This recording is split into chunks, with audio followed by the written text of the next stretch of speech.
This is a professional army up here. They're very, very good. This is an observation step. It's not a fire step. It's an observation step. If these were defensive trenches, there would be a fire step running all the way around these trenches.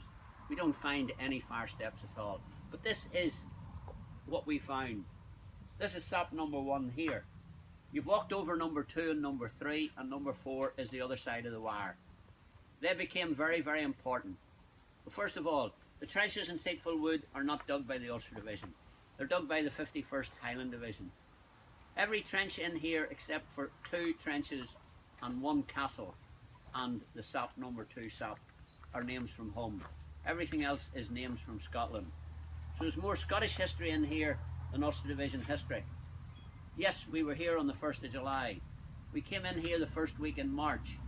We dug assembly trenches, 11 of them, and they're still down towards the bottom of the back of the wood. There's 3 castles in the wood, Belfast, Ross and Gordon. They're on 3 main communication trenches, and that's where the soldiers picked up the equipment that they needed for the attack. You come up to Belfast Castle, probably maybe the 14th Rifles or the 10th Enniskillens, the Derrys for here, and you're given a pick. Another man's given a shovel, another man's given a roll of barbed wire, 2 men given a roll of barbed wire between them on a pole. Men were handed screw pickets, and everybody was given 2 empty sandbags.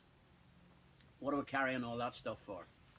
The commanding officer of the 9th Rifles at 3 o'clock in the morning is down in Ross Castle. There's shelling going on. Lots of British shells are landing in the wood, because by the 1st of July we had difficulty reaching the German trenches. Artillery pieces were never meant to fire the number of shells that were being fired at the German trenches. Every one that went down the barrel becomes more and more worn, and we're losing range. So we're actually hitting our own men in the wood here with British shells, and Crozier mentions that in his book. Crozier sees the 9th Rifles been loaded up with all this equipment, and he says in the little book called Brass Hat in No Man's Land, I feel sure none of this will reach its destination. He was perfectly right. It got as far as the road and was dumped in the road. I'm going up here to kill the enemy. I don't need a roll of barbed wire, or I don't need screw pickets, or the stuff that they were carrying. So they dumped it in the road, and we went up light. We used the saps to get out into the road, and the biggest advantage of the sap is you don't have to cut your own wire. They're going underneath it, and the men filed out single file up these saps here, underneath the wire and out into the road. Got rid of all this kit. But why are we carrying it in the first place? Why are we being issued with it in the first place? You're being issued with it to consolidate the German trench when you capture it. You're going to make yourself a defensive position. You're going to cut a fire step on the back of the German trench, climb up, screw in the pickets, wire it, fill the empty sandbags with chalk or whatever you can find, and pile them up, and be ready for the German counterattack. We couldn't do any of that because we'd made a big mistake. The 6 days bombardment achieved absolutely nothing but destroying something that we needed when we captured it. Mm-hmm. We captured German trenches that were undefendable because our artillery had destroyed them. We hadn't killed any Germans because they were far too deep for the artillery that we were using. The Germans were still down in their bunkers when we took them completely by surprise. The French are here fighting as well, and the French are fighting on our right flank and on our left flank, and the French were absolutely brilliant. They captured all their objectives and they held on to them. And they held on to them for the simple reason that they didn't have a 6-day bombardment. They didn't destroy the German trenches. They had a shell-cut wire, and their heavy artillery concentrated behind the German trenches. They did not destroy the German trenches. When the French captured the German trenches, they were in perfectly good trenches, and they were able to defend themselves. We captured trenches that we had very successfully levelled, and we couldn't defend ourselves in them. What was the other mistake we made? We told the German artillery, and we told the Germans exactly where every gun was on the other side of the hill. The Germans were able to wipe out our artillery at their leisure, really. We told them where they were. What did the French do? If they had to use their artillery, they were all on wheels, and they moved them. They moved them and they set them in a different position, and the Germans never found out where the French artillery was. They were far better at it than we were. The only other successful division in the Battle of the Somme, apart from the success we had here, was the 18th Eastern Division of the British Army. They had the French on their right flank. They copied the French artillery, and the French artillery cut the wire for them. But we did have cut wire here. We had cut wire over 400 yards. The tower is sitting in the middle of that 400 yards of cut wire. We're going to use these saps for a deadly use. We're going to kill everybody up on the hill. We're not going to shell them, we're not going to shoot them, we're going to gas them. We're going to gas from here using a new method and using a new gas. The 16th Rifles brought up 16 gas cylinders. They're full of phosgene and chlorine. They were put in batches of 4 on the 4 saps, 1, 2, 3 and 4. We're going to gas the swabbing. We're going to gas the top of the hill with a gas that had never been used before. We're going to try and send a heavy gas uphill. That was the mistake. We turned the gas on. Now a black rubber hose ran from 4 gas cylinders there, ran up this out across the road, and there was a little diffuser on the end of it. The diffuser from sap number 1 is in the cabinet in the museum. We put a little diffuser, very similar to what's on a gas cooker, on the end of the pipe, and that was to spread the gas. We turned the gas on the 29th of June. Now lots of things are happening here on the 29th of June because the attack is supposed to be the next day. It was postponed because of heavy rain, but a lot of things were happening.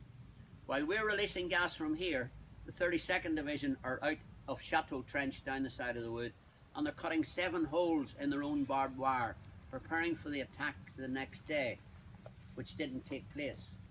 It gave the Germans enough time to relocate their machine guns on the 7 gaps that the 32nd Division had cut in the wire. When 7:30 came and the 32nd Division marched through the 7 gaps in the wire, the Germans were ready for them. They machine gunned them as they tried to line up in front of the wire, and what men were left then tried the attack on the village.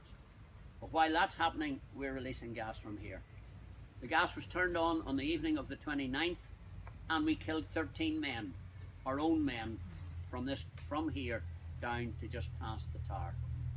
We killed them with phosgene and chlorine gas that came back down into the trench again. It wouldn't go up the hill. The wind never blows up that hill. I've never stood here with the wind on my face, not once. The wind never blows up that hill. The Germans were always in a better position to gas us from the top of the hill, because the gas will easily go down the hill again. The gas was turned off on the 29th and turned on again 2 hours before the attack. That was a disaster as well.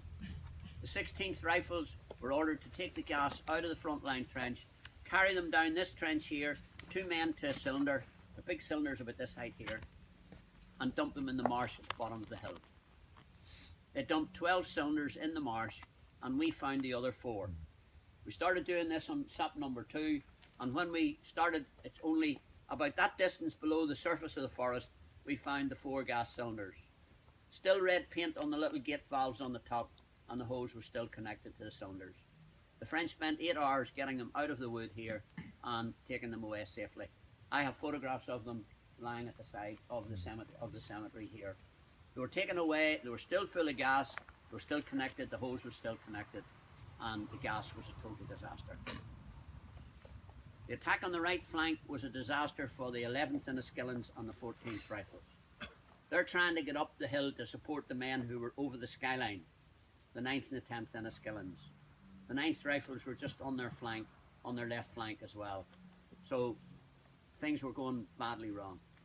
Something had to be done to get more men safely up the hill alive. The order was given again to the 16th Rifles.